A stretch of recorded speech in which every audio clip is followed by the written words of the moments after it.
Assalamualaikum warahmatullahi wabarakatuh. Kami dari kelompok 4 ingin mempresentasikan materi tentang akuntansi nilai saat ini dan akuntansi tingkat harga umum. Sebelum ke materi, izinkan saya untuk memperkenalkan anggota kelompok. Yang pertama ada Parisa Mutipasa dengan Limakir 218, Firdausi Arayan Saputra dengan Limakir 249, Lola Putri Kalita dengan Limakir 270, Ahmad Fikri Baidolwi dengan Limakir 324, dan saya sendiri Luis Ronaldo dengan Limakir 474.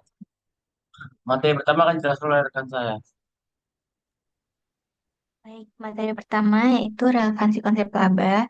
Jadi, laba itu merupakan hal pokok dalam laporan keuangan dan memiliki banyak manfaat di berbagai hal yang umumnya dipandang sebagai dasar pajak, dividen, investasi, dasar pengambilan keputusan, dan prediksi. Next slide. Yang pertama, laba adalah dasar untuk perpajakan dan redistribusi kekayaan menurut aturan-aturan yang ditentukan oleh peraturan fiskal pemerintah. Yang kedua, laba dipandang sebagai dasar dalam kebijakan dividen dan retensi perusahaan. Likuiditas dan prospek investasi adalah variabel-variabel tambahan yang diperlukan untuk penentuan kebijakan-kebijakan dividen. Yang ketiga, laba dipandang sebagai dasar umum investasi dan pengambilan putusan. Yang keempat, laba dianggap sebagai suatu sarana prediktif yang membantu dalam meramalkan laba dan peristiwa-peristiwa ekonomi di masa depan. Dan yang terakhir, yaitu laba dapat dilihat sebagai suatu alat ukur efisiensi. Materi yang selanjutnya akan dijelaskan oleh rekan saya. Materi yang selanjutnya adalah konsep akuntansi tradisional tentang laba. Nah, dalam akuntansi tradisional ini, laba akuntansi didefinisikan sebagai selisih positif antara pendapatan yang direalisasi atau revenue dengan beban yang timbul atau expense selama suatu periode akuntansi tertentu dan dihitung menggunakan pendekatan akrual. Prinsip utama dari akuntansi tradisional tentang laba ini ada lima. Yang pertama ada basis akrual, di mana pendapatan dan beban diakui saat terjadi, bukan saat kas diterima atau dibayar. Kemudian yang kedua ada prinsip kecocokan, di mana pendapatan dicocokkan dengan beban terkait dalam periode yang sama. Kemudian yang ketiga, prinsip realisasi, di mana pendapatan diakui saat barang atau jasa diserahkan dan pembayaran dapat dipastikan. Kemudian yang terakhir, konsep konservatisme, untuk mengantisipasi kerugian lebih awal dan menghindari overstatement laba. Materi selanjutnya akan dijelaskan oleh rekan saya.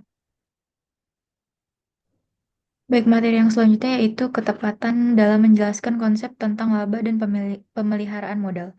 Laba adalah jumlah residual atau selisih penghasilan dikurangkan semua beban, termasuk semua penyesuaian pemeliharaan modal. Laba digunakan sebagai informasi yang dibutuhkan oleh para pengguna laporan keuangan. Oleh karena itu, konsep laba harus dipahami sebagai suatu bahasa yang dapat dikomunikasikan kepada para pengguna.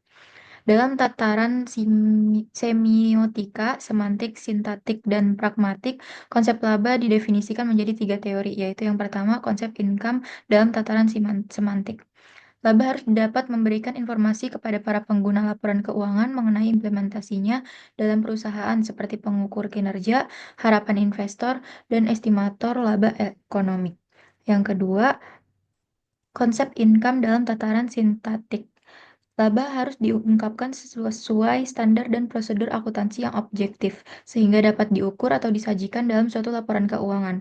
Kriteria atau pendekatan dalam pengukuran laba dibagi menjadi tiga, yaitu pendekatan transaksi, pendekatan aktivitas, dan pendekatan pertahanan kapital. Dan yang terakhir, konsep income dalam tataran pragmatik.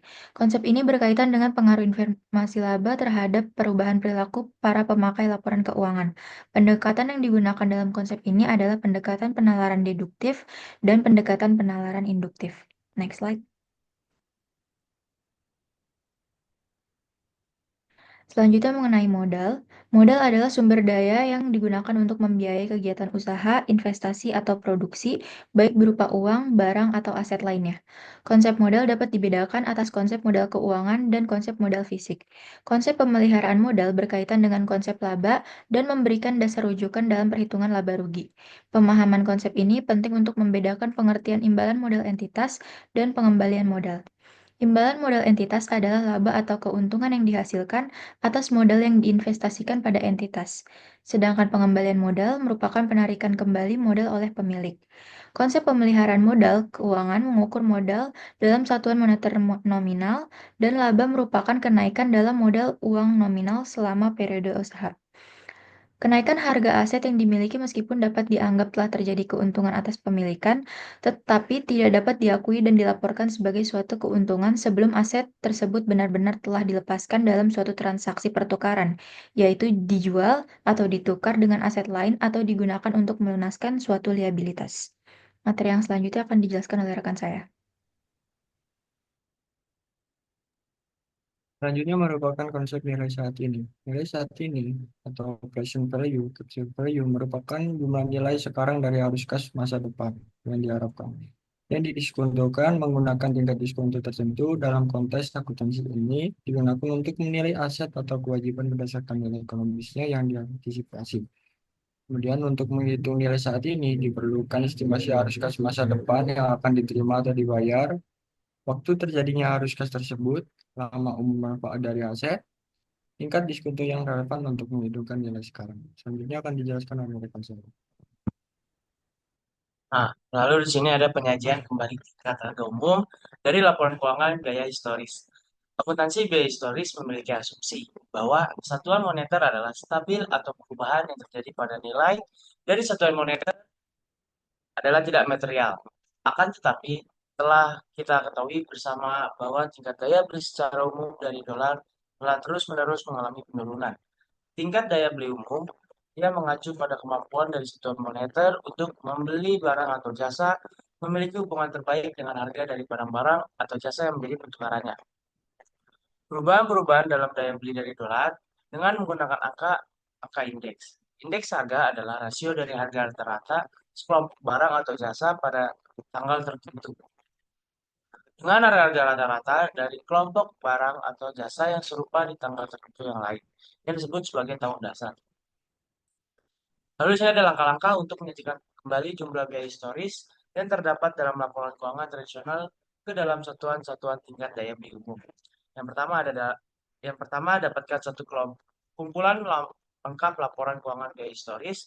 Yang kedua tentukan dan dapatkan satu indeks tingkat harga umum yang dapat diterima di mana data dari angka-angka yang ada maupun mencakup umur dari pos tertentu yang dapat dalam neraca. Yang ketiga ada klasifikasikan setiap pos di neraca sebagai pos moneter atau non moneter. Yang keempat, lakukan penyesuaian terhadap pos-pos non moneter dengan menggunakan satu faktor konversi untuk mencerminkan tingkat daya beli umum saat ini. Lalu yang terakhir ada hitunglah keuntungan dan kerugian tingkat daya beli umum, tingkat harga umum yang muncul dari pemilikan atas pos-pos moneter. Sekian dari kelompok kami. Wassalamualaikum warahmatullahi wabarakatuh.